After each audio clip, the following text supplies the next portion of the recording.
Just waking up in the morning in a new world. I'll be honest with you, I just wanna explore. And when I think about it, makes me wanna do more. So let's get down to it, mind or the creatures of the night just wanna see me fail. Yeah right, they're better off trying to freeze hell.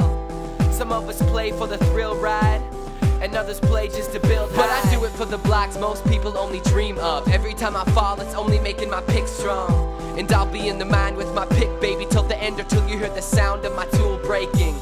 Until Herobrine casts a spell that'll send you to the depths of hell. Until you spawn at home, what you gonna do now? Take my pick and my sword, gonna search until I'm bored.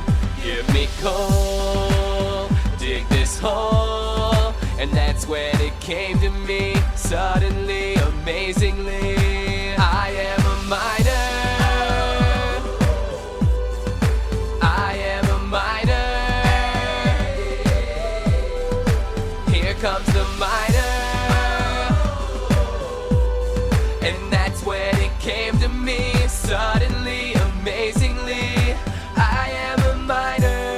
And if I can last with mobs around, there's no reason you should ever have your health down. 2 blocks high and my skin is kinda brown, hailing from the bedrock 60 blocks below the ground.